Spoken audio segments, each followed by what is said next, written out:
أعوذ بالله من الشيطان الرجيم بسم الله الرحمن الرحيم اسلامیات لیکچرشپ حوالې سره ابتدایي کلاس باقاعده آغاز کوو.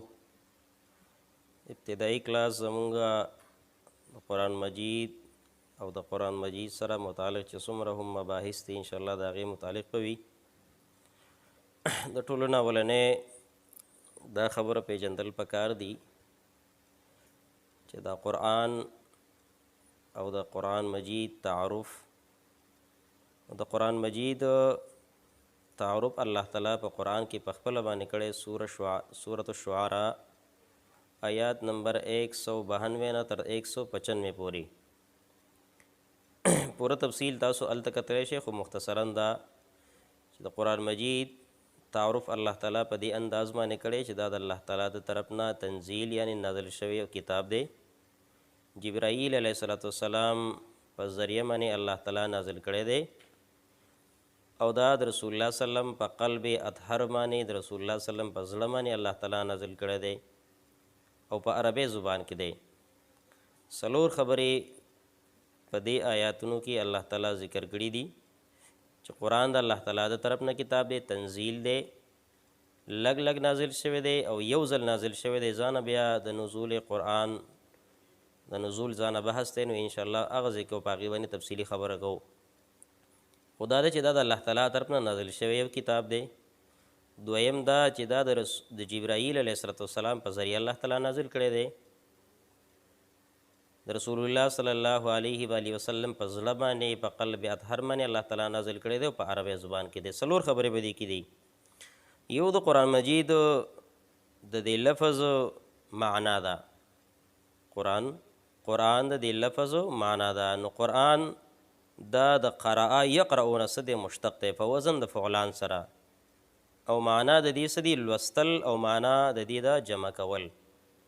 نو قرآن ته قرآن مجید د دې وجې نه ویل کېږي چې دا ډېر زیات لوستلی کېږي، ډېر زیات لوستلی کېدونکی کتاب دی.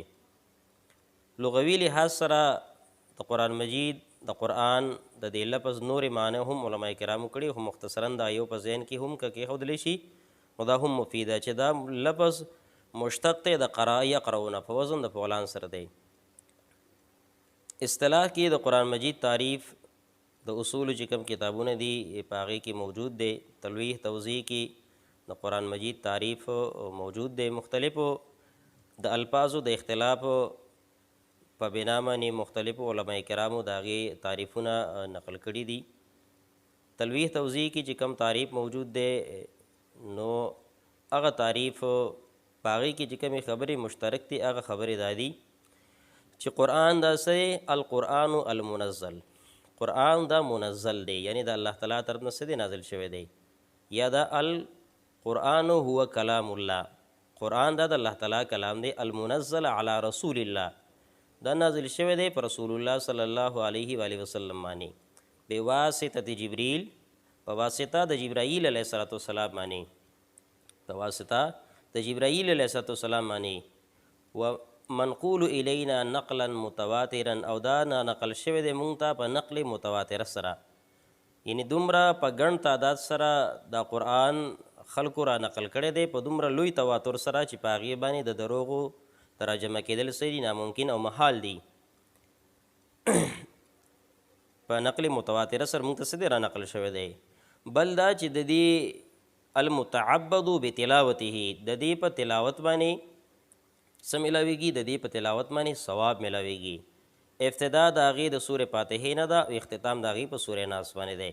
نو تلویح توضیح کې چې دا ما کم تعریف نقل کو نو په دې کې هغه الفاظ او هغه د قرآن مجید په باره کې چې کوم تعارف شوی دی نو زیاتې خبرې هم په دې کې دقه ذکر دی. بعضې څیزونه په هغې کې علما کرامو سیوا کړي دي چې د هغې ابتدا د سورې فاتحې نه کېږي، اختتام په سورې ناس باندې کېږي او د دې په تلاوت باندې ثواب میلاویږي. نو بعضې علما کرامو په دې کې دغه الفاظ پکې هم سیوا کړي دي. بهرحال قرآن مجید لغوي اصطلاحي تعریف تاسو زده کو چې قرآن لفظي معنا تاسو زده کړله چې دا د قرأ یقرؤون ده، او دغه رنګې اصطلاح کې د قرآن تعریف تاسو زده کو چې دا د الله تعالی طرف نه نازل شوی کتاب دی. جبرائیل علیه السلام په ذریعه باندې الله تعالی نظر کړی، په رسول الله صلی الله علیه وسلم باندې او په عربی زبان کې دی. اصطلاح کې هم تعریف تاسو واورېدو. د دین علاوه د قرآن مجید په باره کې ابتدایي چې کوم مباحث دي نو په هغه ابتدایي مباحثو کې د قرآن مجید د اسماء او بحث دی. اسماء القرآن، قرآن مجید چې کوم اسما دي، کوم نومونه دي، نو هغه هم زده کول پکار دي. اکثریت پیپر کې د دینه هم سیزونه راځي. نو دا ده چې د قرآن مجید یو ذاتی نومونه دي، یو د قرآن مجید صفتی نومونه دي. نو ذاتی نومونه د قرآن مجید 5 دي: القرآن، الفرقان، الذکر، الکتاب، التنزیل. بعض علماء کرامو 4 ذکر کړي او بعضی 5 ذکر کړي دي. د دین علاوه د قرآن مجید چې کوم نومونه دي هغه صفتی نومونه، نو صفتی نومونه د قرآن مجید ډیر زیات دي. علوم القرآن چې څومره هم کتابونه تاسو وګورئ نو په هغه کې دا بحث پوره په تفصیل سره موجود دی چې د قرآن مجید کوم صفتی نومونه دي. نو بعض علماء کرامو هغه 55 ذکر کړي دي، بعض علماء کرامو څه دي هغه 55 ذکر کړي دي. نو دا اوس د دې په خپل ځای باندې پوره تقسیم ځانه بیا دی چې د قرآن مجید چې دا کم نومونه دي: القرآن، الفرقان، الذکر، الکتاب، التنزیل، دا په قرآن مجید کې څومره استعمال شوی دی او څومره نه دی استعمال شوی. نو مختصراً د دې په باره کې هم دا پیژندل پکار دي. اکثریت پیپر کې د دې سیزونو په باره کې هم تپوس او پوښتنه کیږي چې د لفظ د قرآن دا په قرآن مجید کې څومره استعمال شوی دی. نو لفظ د قرآن په قرآن مجید کې 68 دفعه استعمال شوی دی. 68 دفعه قرآن مجید کې د قرآن مجید د لفظ قرآن دا څه دی د استعمال شوی دی، د دین علاوه الفرقان نو دا هم په قرآن مجید کې بشمار ځایونو کې استعمال شوی دی. الذکر، الکتاب نو دا هم په تعداد سره په قرآن مجید کې ډیر زیات سره استعمال شوی دی. ان شاء الله د اسماء القرآن په بحث کې به پوره په دې باندې تفصیلی بیا ذکر کوو ان شاء الله.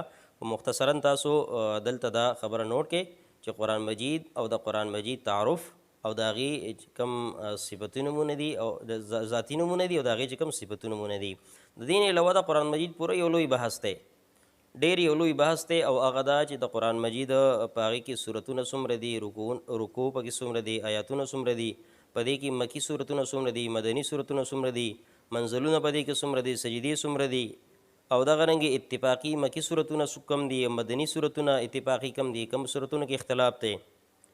د دې نه علاوه نور هم لوی مباحث د قرآن مجید په باره کې. نو ان شاء الله مختصراً به مونږ د دې خپل کلاس کې د قرآن مجید متعلق واړه مباحث ان شاء الله په هغې باندې به ذکر کوو چې دا تاسو وګورئ او پوره په شوق سره وګورئ، د خپل ځان سره دا نوٹ کې. نو ان شاء الله چې ډیره زیاته فایده به تاسو ته په مستقبل کې د دې نه به تاسو ته فایده کیږي. په ټیسټ کې به هم تاسو په کار راځي او دا چې په انټرویوز کې به هم تاسو دا په کار راځي. نو دا د قرآن مجید په باره کې ابتدایي خبرې وي، ابتدایي د هغې چې کوم مباحثو ما ستاسو مخې ته مختصراً کېښودله. امید دا دی چې دا به تاسو اورېدلي همي او په دې کې به دا به تاسو خپل ځان سره نوٹ کړي همي. نو ان شاء الله دا به تاسو ته څه کوي، فایده به دا تاسو ته کوي. په دې زمانې زمونږ د قرآن په باره کې چې کوم ابتدایي بحث و نو هغه خپل اختتام ته ورسېدو.